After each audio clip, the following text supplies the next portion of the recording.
The CBS Radio Mystery Theater presents...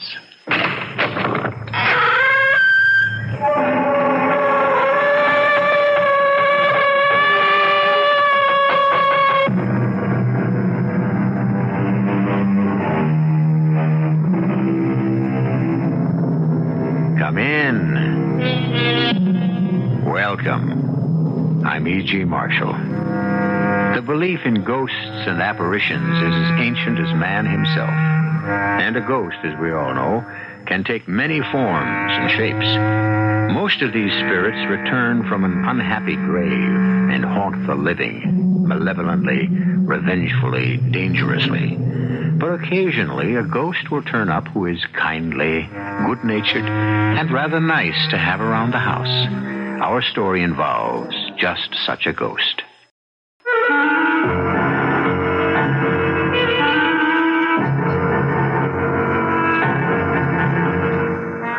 Our mystery drama, The Third Person, is based on the Henry James classic and was especially adapted for the Mystery Theater by Stella and Arnold Moss. It stars Marion Seldes and E.V. Juster. I'll be back shortly with Act One.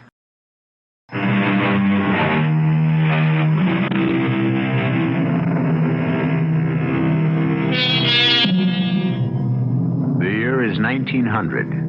In a neat little village on the seacoast in New England, Miss Susan Frush is a rather shy lady in her early 40s. With her well-fastened hat, her white gloves, her sturdy walking shoes, she is what might be called the typical old maid. She has the appearance of once having been pretty, but this is now obscured somewhat by eyeglasses and teeth. Her kinswoman, Miss Amy Frush, 10 years Miss Susan's junior, is brisk, eager, comparatively bold, and equally unhusbanded. Until this morning, these second cousins have never before met. Now they sit rather primly and a little terrorized in the parlor of an old and roomy mansion to which they have been summoned by a Mr. Willoughby, attorney at law. Miss Susan Frush? Yes? You are Susan Frush. Oh, yes. Yes, I'm Susan Frush. Thank you. And you are Miss Amy Frush. Oh, yes, indeed, I certainly am. Thank you. Ladies, you are both aware of why you are here. As the sole remaining heirs of your great-aunt, the late Miss Abigail Frush, recently deceased at the age of 94, you two are the rightful legatees in equal shares of her entire properties. Do you mean, sir, that all... I mean, madam, that as executor of the late Miss Abigail's worldly estate, I hereby declare you, Miss Susan Frush, and you, Miss Amy Frush, the sole beneficiaries. The largest single item of her benevolence is, of course, this house. You mean this house now belongs to the two of us? To me and to Cousin Amy? Well, after a few legal documents are properly signed. If you ladies will permit me to say so, Miss Abigail's generosity has been most remarkable, particularly in view of the fact that you are both unprotected, without the care of solicitude of husbands. Aunt Abigail has indeed been generous. Well, since, as I understand, you are both almost strangers to each other, you may not wish to share this house between you. The will directs that the house may be sold to your joint advantage. Are there any questions? No, I don't think so. Miss Susan? You've made everything quite clear, thank you. Well, in that case, I shall take the liberty of escorting you about the house and indicating some of its features. The high points, we might say, of this old mansion. It consists, as you shall see, of 37 rooms, 12 of which are bedrooms. 12 bedrooms? For just the two of us? On the second floor, shared by the two largest of these bedrooms, installed some 15 years ago, is a marvel of this modern age in which we live. And that, Mr. Willoughby, is... There, with all the latest paraphernalia and conveniences of indoor plumbing, is the bathroom. Oh. Yes. Imagine, ladies, the luxury of an indoor bathroom with running water. But what's that? What is what? Do you hear anything, Cousin Amy? Yes, I do. It sounds as though someone were running a bath in our luxurious indoor bathroom. Well, now that you've seen the principal features of the house, I remind you again that the will permits you to sell it, should you be so minded. Oh, I wouldn't think of it, Mr. Willoughby. This dear old house is exactly everything I ever dreamed of. And you, Cousin Amy? Oh, I wouldn't part with it for all the money in the world. It's beautiful. Having drunk deep of the cup of singleness, which I confess is a rather bitter cup, this house represents a quiet, peaceful harbor. Our solitude will come to an end. And, of course, with an assured roof over your heads. I adore every inch of it. I'm sure the two of us will get along splendidly. As am I. But you must understand, of course, that I take a nap after dinner. Really? I could never rest then. That's when I'm most wide awake and keenest for talk. I take my nap just before dinner. But I'm sure we can arrange our time suitably. And there'll be so many things to talk about. So many things we can do together. Yes. Well, I take it then that you ladies are fully prepared to share the house. Oh, yes, of course. Well, so be it. I am delighted that this charming house will remain where it's been for almost 200 years, in the hands of the Frush family. Well, now, if we may continue with the inspection, I have saved this main entry hall for the last of our little tour. Impressive? Just look at all those full-length portraits. But those paintings must be... Are they all who we think they are? Frushes. Every single one of them. They are all of them our ancestors, Cousin Susan. Yes, indeed they are. Oh, that fat one with powdered wig and the big pot belly. He's so funny. Who is he?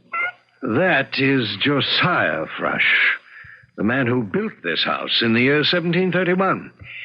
A prince among merchants. And that one, the one in the colorful uniform. Colonel Benjamin Frush, served with the greatest distinction under Sir William Pepperwell in King George's War, 1745. I remember reading about him. Oh, isn't that perfectly thrilling? A great hero. And so romantic. Oh, who's that stern-looking one? The one with the frown. That is Elbridge Frush, lawyer, jurist, educator, political leader. One of the founding fathers of this Commonwealth. First president of Frush University. And that one. Cousin Susan, just look at him. Which one? The one to the right of the door. Dressed in the clothes of the American Revolution. Oh, isn't he just the handsomest man you have ever seen in your entire life? And so young. He is beautiful. Those piercing blue eyes seem to penetrate right into you. Do they not? But those eyes are so sad. Which one of the Frushes is he, Mr. Willoughby? And that lady is young Cuthbert Frush. Cuthbert? I don't seem to remember hearing about him. When did he live? In the 1770s. What did he do? What was he famous for? You must pardon me, ladies. This is one subject I do not care to discuss. Another cup of tea, Cousin Amy? If you don't mind, Cousin Susan. What a wonderful day this has been. First thing tomorrow morning, I shall start delving into the complete history of all of our ancestors. Find out everything I can about each of them. Cousin Susan. Yes? The portrait to the right of the main entry. Cousin Cuthbert?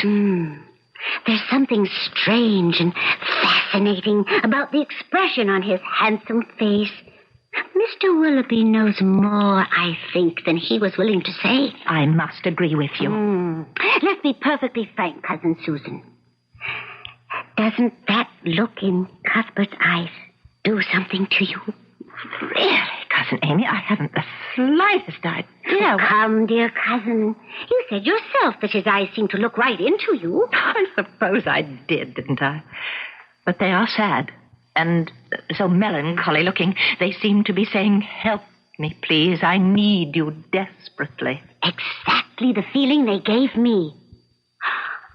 Have you any idea why Mr. Willoughby was so reluctant to discuss Cousin Cuthbert? Do you hear anything?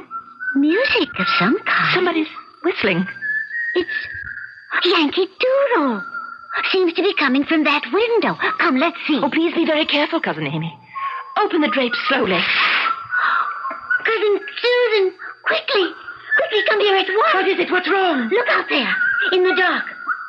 Do you see what I see? Where? Up there, among the branches of that huge tree. It can't be. Do you suppose it is the face and head of Cuthbert Thrush, tilted over to one side, floating in the air, bathed in a kind of eerie blue light? Just his head and face, nothing more. Without a body. I can't believe it. And his eyes seem to be pleading for something. Just exactly the way it is in the portrait.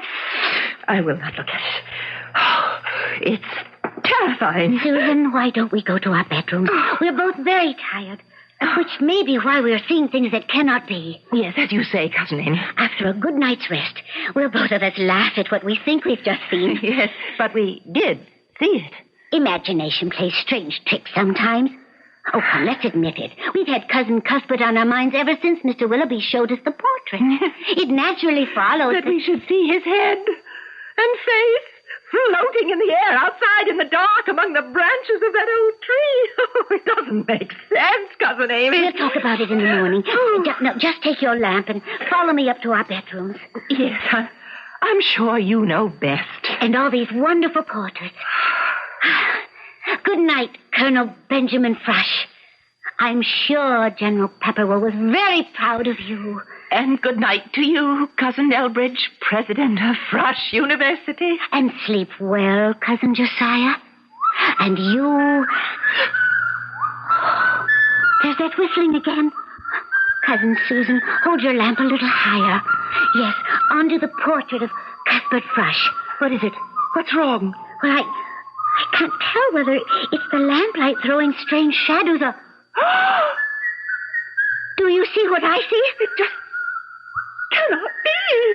Tell me what you see. It's the same portrait of Cuthbert Thrush we saw this afternoon. But with one horrible difference. His body is there. But poor Cousin Cuthbert has no head. Just who is, or was, Cuthbert Thrush?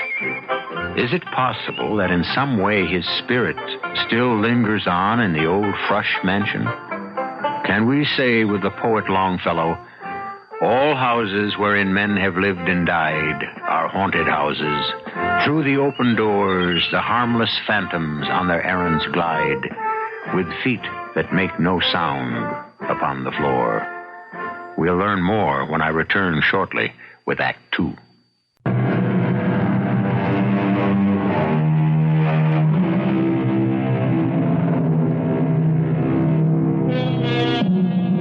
The cellars of the Thrush mansion are sound, cool, and dry, like the crypts of ancient churches.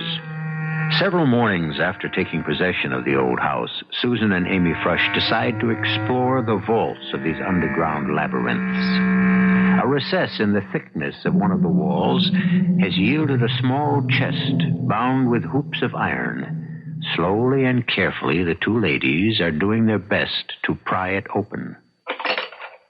Careful, Cousin Amy. We don't want to break it. I think I have it. It's coming. There. Goodness gracious. This chest hasn't been opened, I'm sure, in almost 100 years. Or more.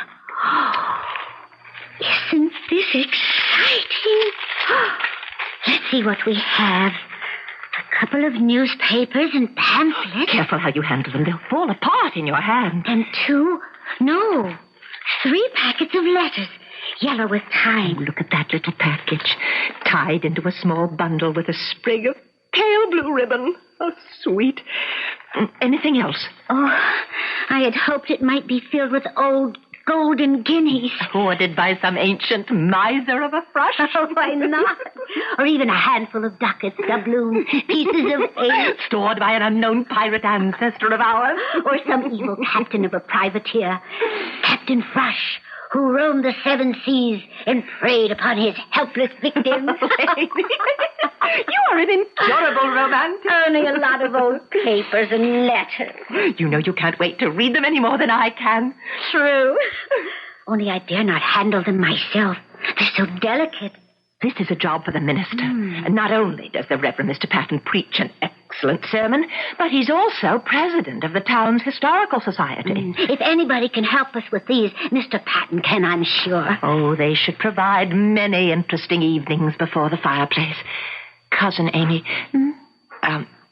has it occurred to you that we might find things in these letters that we might not want to learn about? Well, like what?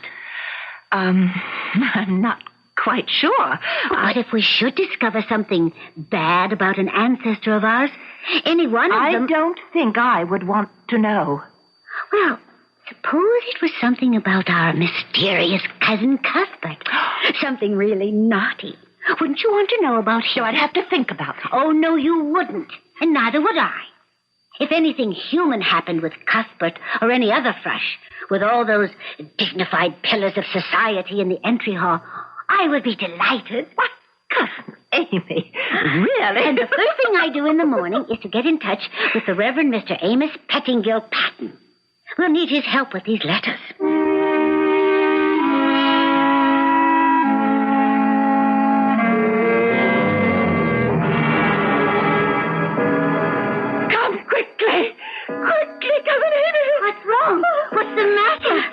Your voice very low, Cousin Amy. Well, I just heard you scream. I know.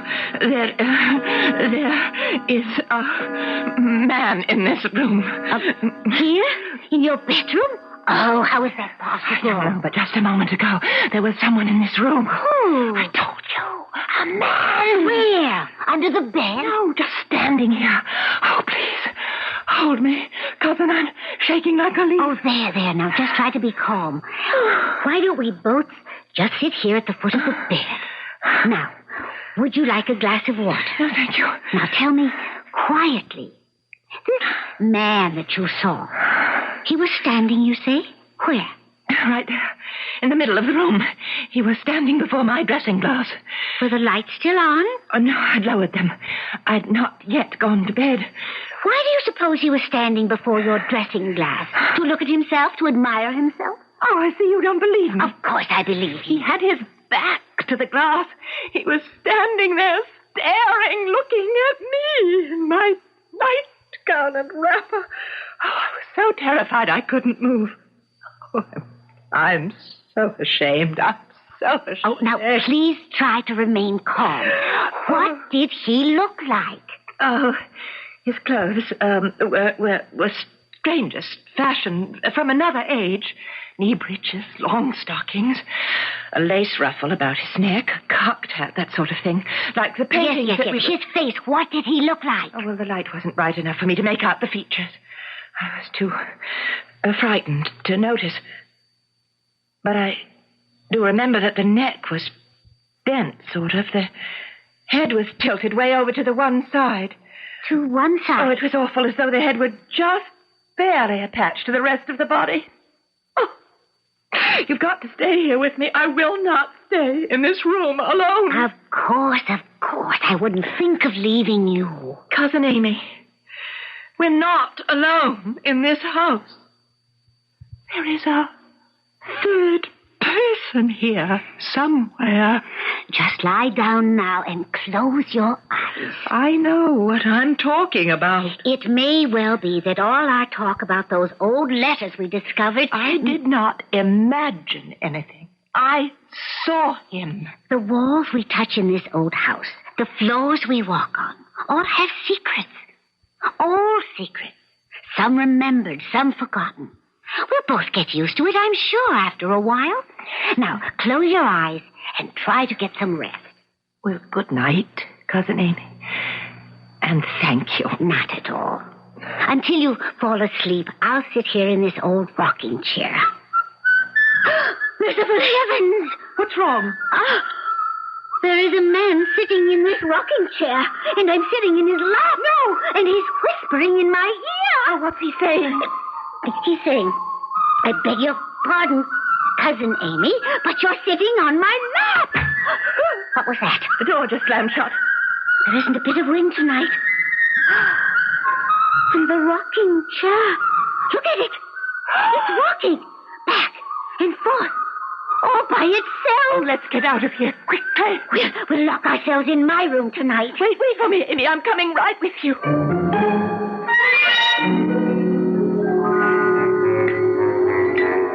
A bit more bacon, Mr. Patton. Another egg? No, thank you, my dear. Thank you so much. Oh, bless my soul, perfectly delightful breakfast, Miss Amy. I'm Susan, Mr. Patton. I'm Amy. Oh, yes, of course. So you are. You've already told me twice now, haven't you? One of my worst failings. About the letters and papers we found in the chest, Mr. Patton. Yes, indeed. I've gone through almost half of them. Should complete a first reading of all of them by tomorrow. More coffee, Mr. Patton? Oh, thank you, Miss... Susan. Have you found anything at all thus far that might be of any interest to us? Well, that depends a bit on what you ladies would consider interesting. Doesn't it? Well, we were just curious as to whether you might have come across anything that might show one or two of them to be a little less... A little less proper, a little more human, shall we say? Little chinks in their armor? Exactly. Oh, nothing really shocking. Just something that might possibly explain certain things. Well, there's nothing like that in the letters as yet. What certain things, may I ask? Amy means, have you found anything in the letters that might tell something about Cuthbert Thrush. Who? Cousin Cuthbert Thrush. That rascal. Rascal? Why do you call him a rascal? I thought everybody knew it. It's practically town But history. when we asked Mr. Willoughby about Cuthbert, he did not seem eager to provide us with any information. Oh, well, now Thomas Willoughby is a bit of a stick in the mud, isn't he? Mr. Patton, certain strange things have been happening here in this house. Things that we do not understand. Things that we are convinced may possibly stem from whatever may have happened to the man that you call a rascal. Exactly what has been happening? For the time being, that must remain our little secret, my cousin's and mine. In the meantime, it is of the utmost urgency that we know everything there is to know about Cousin Cuthbert. Why did he die so young? And how did he die? Well, my dear ladies, the fact is that Cuthbert Thrush, born in 1747, as I recall, came to his end in 1775 at the age of 28, hanged by the neck until he was quite dead, on that old oak tree, there, outside the window.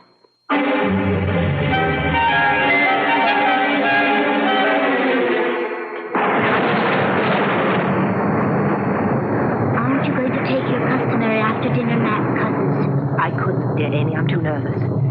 First there's this dreadful storm, and then the Reverend Patton's expected almost any moment. With the rest of the letters. He did say he'd be here at 8. Yes, he did. I can hardly wait. I am so excited. So am I. Amy, I cannot get used to the idea that darling Cousin Cuthbert was hanged. On a stout limb of that old oak tree out there, where we saw his head the other night. That's why it was so dreadfully twisted all the way over to one side. Because hanging breaks the neck. True. Don't say it. Well, it's a most peculiar effect. And that also explains that look of pitiful sadness in those young, hauntingly beautiful eyes. Indeed. Mr. Patton's usually so prompt. Cousin Susan, have you the slightest suspicion, the faintest inkling of what our gallant young cousin might possibly have done to deserve the fate of dangling from the end of a stout rope? None whatsoever. Oh, let us hope we shall now find out. The poor boy. Bless my heavenly soul. It was quite a night. Isn't it, Miss Amy? Susan. Oh, yeah, of course. May I take your raincoat and hat? Oh, thank you indeed, Miss, Amy. Correct? Correct. The papers, the letters, you've brought them, of course. Right here, wrapped in this oilskin. Here we are. And I have good news for you both. The most splendid news. Oh, shall we sit here, close to the fire? Thank you. Now, if I may, I should like to begin with a question. Yes, Mr. Patton. Truthfully, why are you two dear ladies so anxious to find out whatever you can about an ancestor of yours who's been dead for over 125 years? Since 1775. Particularly since you think there may have been something, shall we say, a trifle naughty in his background? Oh, we've already told you, Mr. Patton. We want to know everything there is to know about all our ancestors.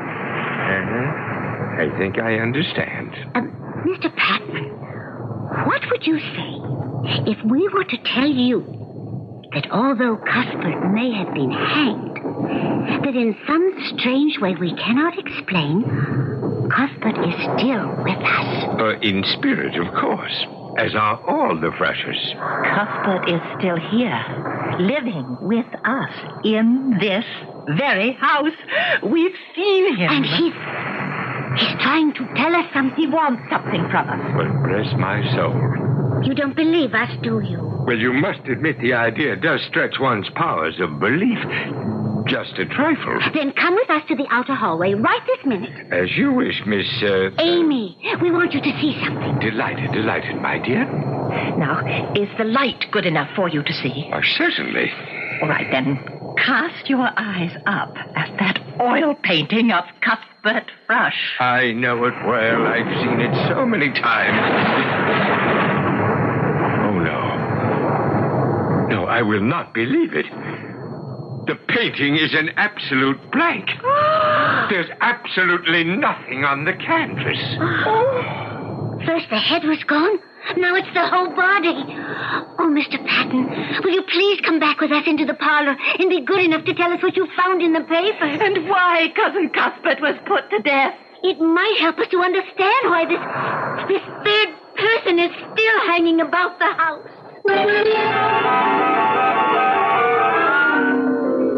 It's said that even the most welcome guest gets to be a bit of a nuisance after the first 3 days. And that applies in some measure even to the engaging spirit of Cousin Cuthbert. The longer he stays, the more demanding his presence seems to become. For he has presented a dark and challenging mystery to his two spinster cousins. They are determined to unravel Cuthbert's 125-year-old secret. And so am I. We'll learn more about that secret when I return shortly with Act 3.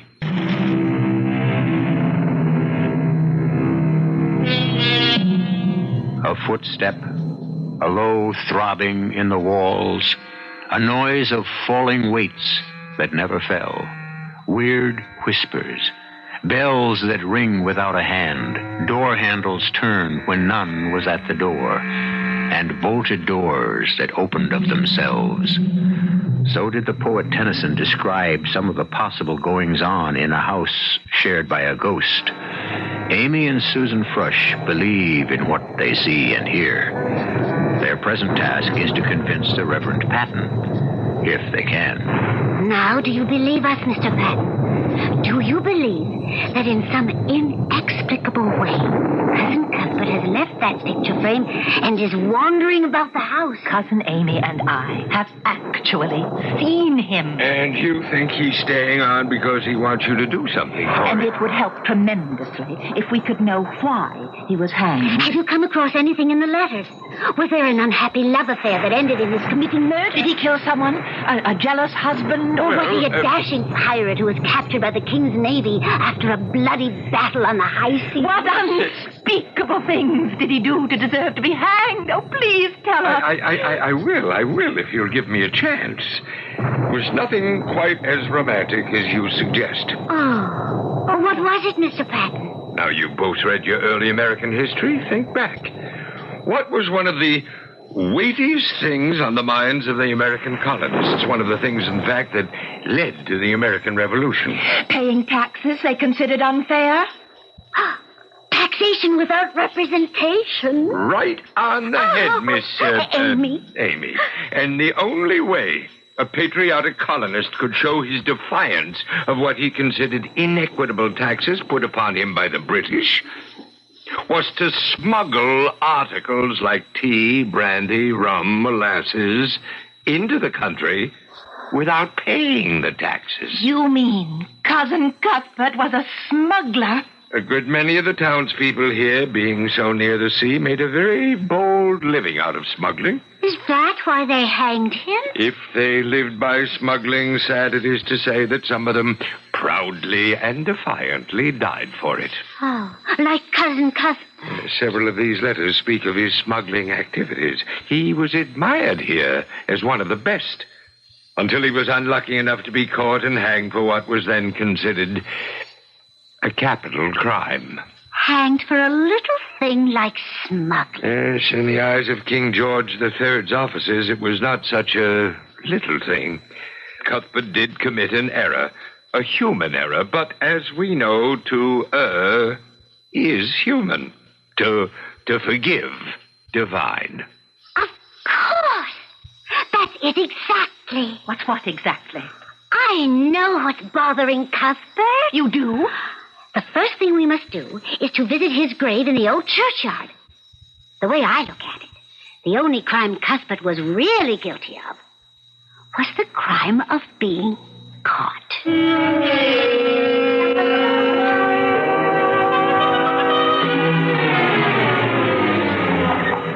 Whoa, Colonel. Whoa there. Good boy.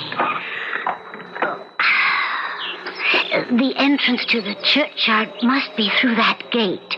So it is. Cousin Susan, here's the fresh section of the burying ground. Oh, just look at all those beautiful headstones and monuments. You know, it's hard to make out some of the names. Who's that? That's Benjamin Frush, the soldier. Oh, here's the grave of dear Cuthbert. Cousin Susan, put the little vase of flowers at the foot of the grave. They are lovely. They should please him. Do you mind if I begin? No, not at all.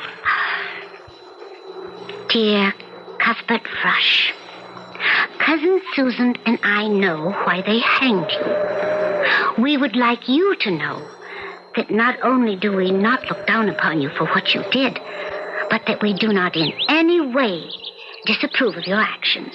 We are sorry, of course, that you were caught and hanged on the oak behind the parlor at the tender age of only 28. We also sense that you are unhappy and restless in this grave. You want to be forgiven, don't you? You want peace and rest.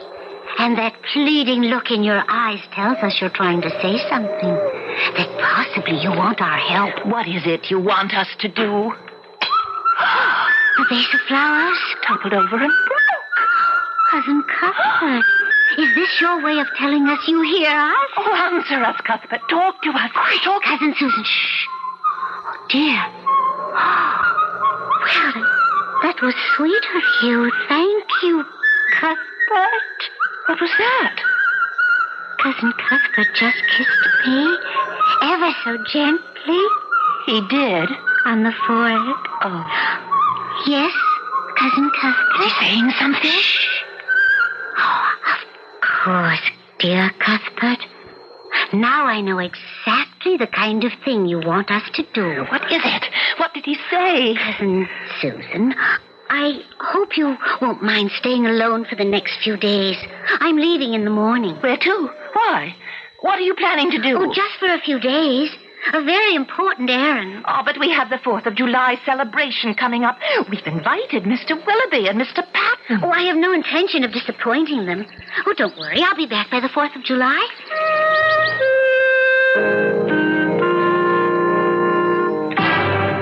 There you are, ma'am. You're sure you've packed them well? I have a long trip. Yes, ma'am, I have indeed. Just be sure to keep the package dry. Away from any heat, of course. Oh, you're sure I'll be able to manage them myself? Just take your usual precautions. Oh, I adore the red, white, and blue ribbon you've tied it with. So appropriate for this time of the year, the 4th of July. We try to please, ma'am. On the day we commemorate the birthday of our country's independence, it is my hope that a certain person will be celebrating his independence, too. That his spirit will become as free as our country's was in 1776. Yes, indeed. That'll be $3.50, ma'am. Thank you, and come back soon.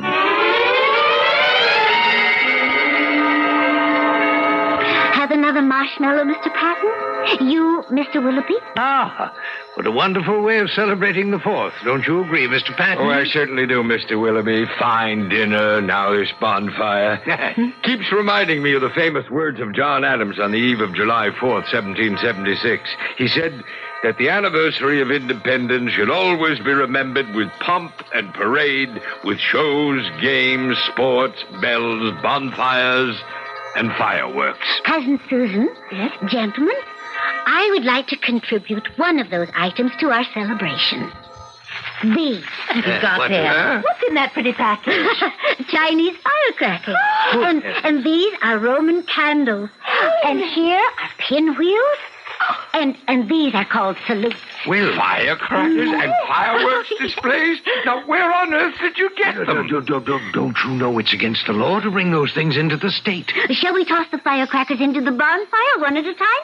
Look, here's a package for you, Cousin Susan. Thank you. One for you, Mr. Patton. And one for you, Mr. Willoughby. Oh, well, now. Toss them into the fire.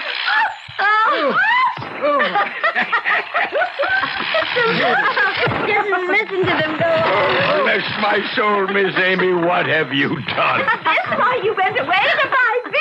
How can anyone properly celebrate the 4th of July without firecrackers or fireworks? So you journeyed somewhere to another state where you could buy them legally. And brought them into this state illegally. Oh, toss some more of them into the fire. All of you. In the eyes of the law, Miss Thrush, what you have done would be considered smuggling. Wouldn't it? Isn't that perfectly wonderful? Amy, you've become a smuggler. Why? Well, to show Cousin Cuthbert that we Thrushes are perfectly capable of taking the same kind of risk he did. Capable of the same kind of bold deed he'd been hanged for. You see, he wanted us to perform a punishable act of righteous danger, as he once did. I did what I did to prove to him that we considered his act a human one. As you said, Mr. Patton, to err is human. To forgive, divine. But that was quite a risk you took. If it works, it will have been worth it. Cousin Amy, look, up in the old oak tree. It's Cousin Cuthbert, the whole of him. And for the first time, Cuthbert, since we've known you, your eyes are not sad. In fact, you're actually smiling. Oh, Cousin Cuthbert, you are beautiful. He's beginning to fade.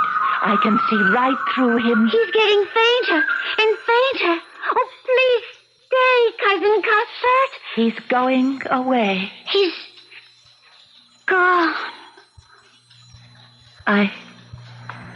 I rather think I shall miss him. It was comforting to have a handsome young man about the house, wasn't it? Even if he was Mr. Willoughby, Mr. Patton. Yes, Miss... Amy. Amy. You must think our behavior a trifle peculiar. Well... If you saw or heard anything unusual, do forget it, please. I didn't see a thing. Did you, Mr. Patton? Oh, no. Not a thing. I didn't hear anything either. It's getting a bit cool, isn't it? Shall we have our coffee inside in the parlor?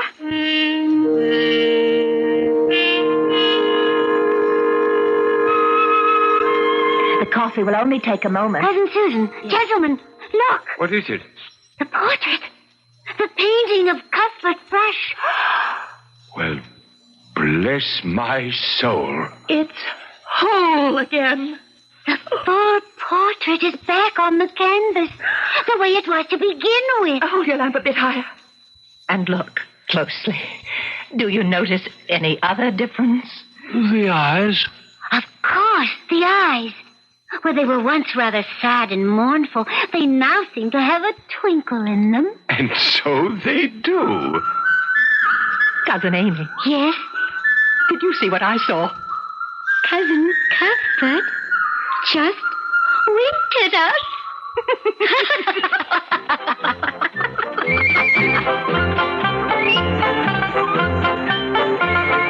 A philosopher has said that the family is one of nature's masterpieces, and loyalty among members of a family, though sometimes rare, is something devoutly to be wished for. The cousins Susan and Amy Frush have shown that loyalty, even if it was only for a ghostly relative. Perhaps they were aware that Benjamin Franklin kept saying in Philadelphia in 1776, "We must all hang together, or most assuredly, we shall all hang separately." I'll be back shortly.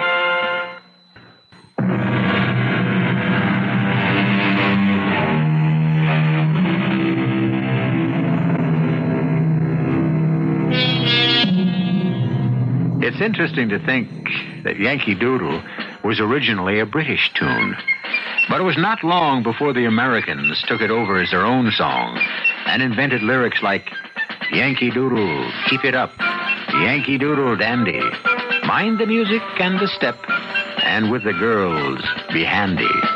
Do you suppose that Cuthbert may have been thinking those particular lines when he whistled his way into the hearts of Miss Susan Frush and Miss Amy Frush? Our cast included E.V. Juster, Marion Seldes, Arnold Moss, and Court Benson. The entire production was under the direction of Hyman Brown. This is E.G. Marshall inviting you to return to our Mystery Theater for another adventure in the macabre. Until next time, pleasant dreams.